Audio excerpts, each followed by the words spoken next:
Assalamualaikum warahmatullahi wabarakatuh.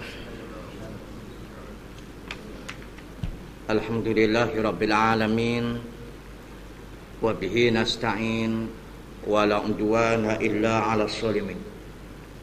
Asyhadu an la ilaha illallah wahdahu la syarikalah wa asyhadu anna Muhammadan abduhu wa rasuluh. Allahumma salli wa sallim wa barik ala sayyidina wa maulana Muhammad wa ala alihi wa ashabihi wa ihtada bihadihi wa istanna bisunnatihi ila yaumiddin, amma ba'd. Kaum muslimin sidang jemaah yang dihormati dan dikasihi sekalian, adapun tazkirah Jumaat pada hari ini suka saya mengajak dan menarik perhatian kaum muslimin dan sidang Jumaat sekalian, kita bicarakan satu hadis Rasulullah sallallahu alaihi wasallam yang diriwayatkan oleh Imam Bukhari dan Muslim rahimallahu ta'ala. Hadis an Abi Abbas Sahal bin Sa'ad As-Sa'idi radhiyallahu anhu anna Rasulullah sallallahu alaihi wasallam balaghahu anna bani Amr bin Auf kana bainahum syarrun fa kharaja Rasulullah sallallahu alaihi wasallam yuslihu bainahum fi unasim ma'ahu bahu bisa Rasulullah sallallahu alaihi wasallam wa hanati salatu faja'a Bilalun ila Abi Bakrin radhiyallahu anhu faqala ya Aba Bakr inna Rasulullah sallallahu alaihi wasallam qad khubisa wa hanati salatu fahallaka anta umman nas qala na'am in syi'ta fa aqama Bilalun as-salata wa taqaddama Abu Bakr fakabbara wa kabbara an-nas wa jaa Rasulullah sallallahu alaihi wasallam yamshi fi sufufi hatta qama fi safi fa akhadha an-nasu fi tasbiq wa kana Abu Bakar radhiyallahu anhu la yaltafit fi salati falamma aksara an-nasu tasbiqa iltafata fa idza Rasulullah sallallahu alaihi wasallam fa asyara ilahi Rasulullah sallallahu alaihi wasallam ila akhiril hadis. Maksudnya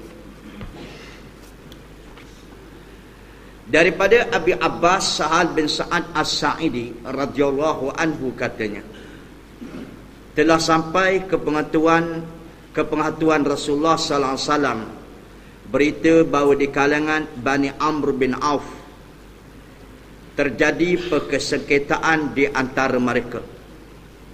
Maka Rasulullah sallallahu alaihi wasallam keluar bersama beberapa sahabat, lalu dia ditanya.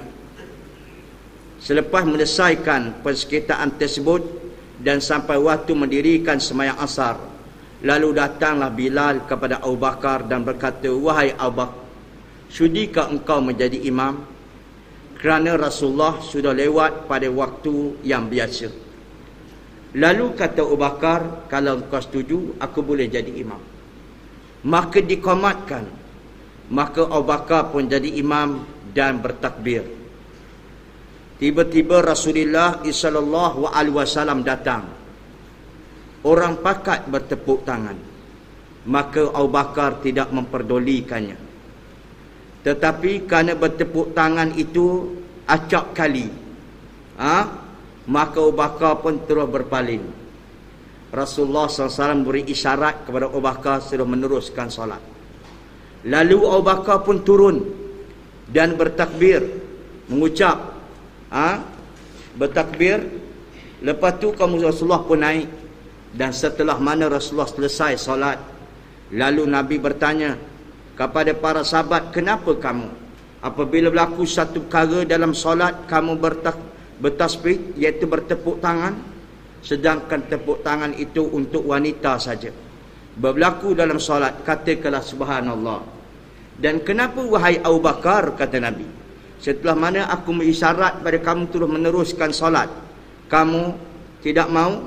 Kata Abu Bakar, ya Rasulullah, tak layak bagi anak Abu Quhafah menjadi imam di depan Nabi sallallahu alaihi wasallam. Baik. Hadis ini diriwayatkan oleh Imam Bukhari dan Imam Muslim rahimallahu taala. Kita ambil sedikit daripada pengajaran hadis. Peristiwa ni berlaku setelah mana Nabi semayang zuhur bersama para sahabat di Madinah. Bila Nabi selesai saja salam, maka ada orang beritahu, ya Rasulullah, kabilah Amr bin Auf, Bani Amr bin Auf daripada kalangan Ansar, mereka berbalah di antara mereka.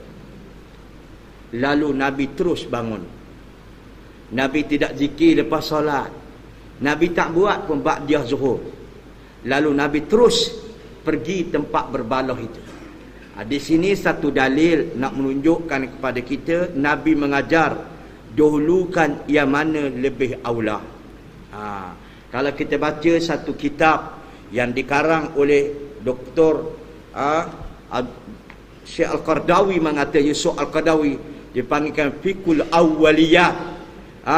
Fiqhul Awwaliyat, mendahulukan yang mana lebih utama.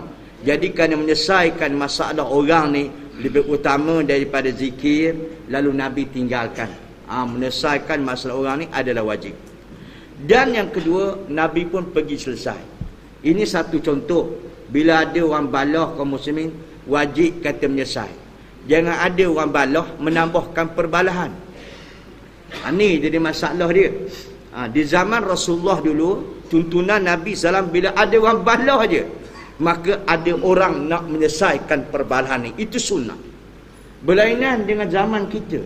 Kalau ada orang balah, bukan nak menyelesai, nak tambah balah lagi ada. Itu yang pakat cerita surat kabur, kata begini, bukan yang menyelesai, nak timbul balah. Itu na'udzubillahi min zalik. Baik. Lepas tu kaum muslimin dan muslimat kan, maklumlah, menyelesai masalah orang berbalah ni lama. Lalu azan asar pun masuk. Bilal pun azan. Bila azan kaum muslimin dan muslimat kalian, selalu ni di zaman Rasulullah dulu, bila selesai azan, untuk mendirikan sembahyang fardu ni diperuntukkan masa. Di antaranya kata ulama rubus sa'ah. Rubus sa'ah ni iaitu 1/4 daripada 1 jam. Lebih kurang 15 minit atau 20 minit. Itu zaman dulu. Kerana dalam sabda Nabi SAW, jemaah makin ramai itu makin baik. Jangan 5 minit terus nak qomak dah, janganlah. Lebih baik tunggu sebentar. Tunggu sebentar. Di zaman Rasulullah tu hampir dekat 20 minit. Jadi Nabi SAW, kaum muslimin dan muslimat kalian, bila dah 20 minit tu Rasulullah tak datang lagi. Tak datang lagi. Masih lagi menyelesaikan masalah orang asar. Ini satu dalil nak menunjukkan kaum muslimin dan muslimat kalian, mentakhirkan waktu solat boleh dikalau ada sebab-sebab tertentu. Sebagaimana kalau kita baca dalam kitab Nailul Autar yang dikarang oleh Al-Imam Syaukani rahimahullahu ta'ala, Rasulullah pernah mentakhirkan solat zuhur kerana musim panas. Sebab apa? Sebabnya orang datang daripada kampung-kampung yang jauh. Lepas tu mereka balik untuk sembahyang zuhur di Madinah. Lepas tu nak balik pula kaum muslimin, nak mari asar, maka panas tu, maka Nabi SAW dia tak buat sembahyang di awal waktu.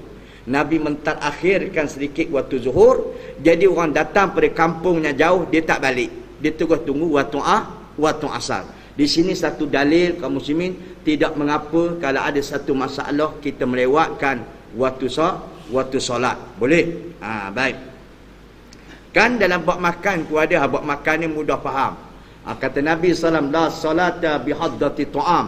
Tak ada solat kalau dihidangkan makanan. Makanan dah hidang dah orang azan, makan dulu, tak apa, lewatkan sedikit. Ini boleh beramal belaka. Baik. Lepas tu kaum muslimin dan muslimat kalian, ni satu adab. Saya ambil kita buat adab saja. Apabila Rasulullah dah lewat pada waktu yang biasa setelah 20 minit macam tu, lalu kata Bilal, wahai Abu Bakar, Rasulullah sudah kelewatan pada waktu yang biasa. Boleh tak engkau menjadi imam? Ini cantik ni. Boleh tak kau jadi imam? Kata Abu Bakar, kalau kau sudi, aku boleh jadi imam. Itu sebabnya kaum muslimin, di dalam Islam mengajar kepada kita satu adab. bila imam rawatib, imam yang dibahasa, yang ditentu, dilantik orang jadi imam, tak ada. Yang berhak bila imam tak ada, yang menentu jika jadi imam adalah Bilal. Ni dak tolak korang ni, tolak korang ni. Tak kena macam tu. Kaum muslimin dan muslimat jumpa orang, tolak orang ni. Tidak. Yang Islam ajar kepada kita, yang berhak bila imam tak ada, Bilal. Bilal ni kuasa dia besar. Itu sebab sampai menjadi khilaf para ulama mengatakan mana besar, pahala Bilal ke pahala imam. Ada ulama kata pahala imam lebih besar pada pahala Bilal. Ada mengatakan pahala Bilal lebih besar daripada imam kerana dia menyeru orang. Itu berlaku khilaf di kalangan ulama. Yang tak khilafnya, itu gaji tu imam lebih besar daripada gaji tu Bilal. Itu tak ada khilaf. Jadi terbaik kaum muslimin dan muslimat. Jadi adabnya kaum muslimin, Bilal yang menentukannya. Minta tu haji jadi imam, itu dia. Jangan tolak-tolak. Baik. Dan setelah itu kaum muslimin dan muslimat kan, Abu Bakar pun takbir, Allahu Akbar, takbir. Masa Rasulullah Abu Bakar takbir sikit adalah Rasulullah datang. Bila datang, orang tepuk, lepak, Abu Bakar tak peduli. Lepas tu kaum muslimin dan muslimat kalian bila tak peduli, orang makin tepuk ramai-ramai. Kata, barulah Abu Bakar berpaling. Lalu Nabi SAW suruh Abu Bakar naik. Di sini satu dalil nak menunjuk. Baik, saya teruskan hadis, nak ambil satu hukum yang sekaligus. Abu Bakar paling, lalu Rasulullah beri isyarat pada Abu Bakar suruh naik. Abu Bakar tak nak naik. Dia berundur. Kaum muslimin dan muslimat kalian, berundur. Saya mengucapkan takbir tanda syukur pada Allah Ta'ala. Di sini ada 3 hukum. Hukum yang pertama, kaum muslimin dan muslimat kalian, boleh dia kalau seorang itu jadi imam. Jadi imam. Tiba-tiba datang orang yang alim, orang yang warak, sedangkan dia dah takbir dah Allah Akbar, boleh dia berundur. Tapi syaratnya baru takbir. Jangan pula dia baru 2-3 rakaat, orang lain baru masuk 1 rakaat, tak boleh berundur lah. Boleh faham tu? Hukum dia boleh, tapi di Malaysia jangan buat. Kalau di Malaysia Allahu Akbar, mai orang datang, imam berundur, jadi kecoh lah jemaah tu. Di Malaysia minta maaf ya, jangan buat. Tapi kalau kita bertemu, kita pergi ke tempat lain, tak jadi masalah. Pernah saya satu ketika kamu semayang di Pakistan, imam tu anak murid, dia ni imam tetap lah, tapi mari syekh besar, ulama hadis kaum muslimin datang, dia takbir dah, lalu dia berundur, syekh tu naik. Tidak mengapa, kerana baru permulaan satu rukun. Tidak mengapa. Ini cuma ilmiah. Saya kata Malaysia jangan buat, nanti kontroversi. Baik. Lepas tu kaum muslimin dan muslimat kena, orang tepuk tangan. Abu Bakar tak tahu. Abu Bakar tidak tahu. Bila tidak tahu kaum muslimin, Abu Bakar berpaling. Berpaling ke muka. Bersyarat. Ini satu dalil nak menunjukkan kalau tu imam kaum muslimin, dia tersalah, makmum pun tegur, subhanallah, dia tak tahu apa salah dia. Sudah, apa pula salah aku. Boleh tak? Tu imam boleh berpaling, tapi dada jangan tetap mendaki berpaling, benda salah. Boleh. Lepas tu kalau makmum beri isyarat, apa isyarat dia? Ada pun hadis yang mengatakan apabila seorang beri isyarat, diketahui akan isyaratnya, maka batal solatnya. Itu hadis itu tidak sahih. Beri isyarat, benda isyarat. Makmum pergi isyarat begini, masuk kurang 1 rukun. Imam kata aku tak faham isyarat macam tu. Makmum pun buat isyarat macam ni. Dia pula macam itromen dia. Bila imam tak faham, jadi kan kita ambil satu dulu. Ini orang nak jadi imam ni, siapa-siapa boleh lah. Dia tak tahu syarat, dia paling. Apa salah dia? Baik. Kalau dia tak tahu kesalahan dia. Ni dia. Tuan-tuan buka dalam kitab Lailul Autar, Imam Syaukani kata, kalau dia tak tahu syarat, imam boleh bertukar jadi makmum, makmum boleh tukar jadi imam. Ini biasalah, selalu kita dengar makmum jadi tukar jadi imam. Kalau imam batal, makmum naik. Sekarang ni kalau imam tak tahu di mana kesalahan dia, Makmum pula berapi subhanallah semua serabutnya kata tu imam. Jadi tu imam boleh berundur. Jadi makmum yang depan tu naik, tidak jadi permasalahan. Itu sebab dalam Islam ni kamu banyak sangat dalam penyelesaiannya. Lepas tu selesai Nabi semayang, kamu muslimat kalian, Nabi kata, kenapa kamu bertepuk? Kenapa kamu bertepuk? Bertepuk itu untuk wanita kan? Kata subhanallah, tengok kamu muslim. Sedangkan boleh kata subhanallah wanita, tak boleh. Itu dalam semayang. Kalau luar semayang, itulah jadi bersisih pendapat ulama tentang wanita tu suara dia adalah aurat kecuali kalau benda doa. Yang ketiganya kata Nabi, ya Abu Bakar, kenapa engkau tak mau jadi imam sedangkan aku beri isyarat pada kamu? Kata Abu Bakar, tidak layak bagi anak Abu Quhafah menjadi imam depan Nabi. Tengok kata ulama, Abu Bakar bertasbih Allahu Akbar. Dia bersyukur kepada Allah Ta'ala. Kaum muslimin dan muslimat, kan Nabi memuliakan dia. Nabi beri isyarat tu, masa Nabi memuliakan dia dah. Dan Abu Bakar tu berundur, dia kata subhanallah, Allahu Akbar. Ini nak kata bahawa Abu Bakar Nabi memuliakan dia. Tengok Abu Bakar pun Nabi mulia. Syiah ni kafir Abu Bakar tu buat benda. Ya Allahu Akbar kaum muslimin dan muslimat. Itu sebabnya jangan bahaya. Nampak dia label kat Islam, kaum muslimin. Label kat Islam. Itu sebabnya disebut dan hadis Nabi SAW akan datang sekumpulan orang yang berpakaian hitam yang berkongsi dengan Yahudi. Jaga nak. Dia nampak jamu Islam. Rupanya dia lah mau pakat dengan Yahudi. Percayalah kaum muslimin. Orang yang menghina sahabat Nabi, orang yang cerca sahabat Nabi, dia bukan golongan orang yang dipanggil ke golongan Islam. Bahkan dia lah golongan bersama dengan orang Yahudi. Berjaga. Wallahu alam. Cukup sekadar itu, semoga ada manfaatnya. Aku lu qauli hadza wa astaghfirullahalazim li wa lakum. Subhanakallah wa bihamdika asyhadu an la ilaha illa anta wa astaghfiruka wa atubu ilaik. Assalamualaikum warahmatullahi wabarakatuh.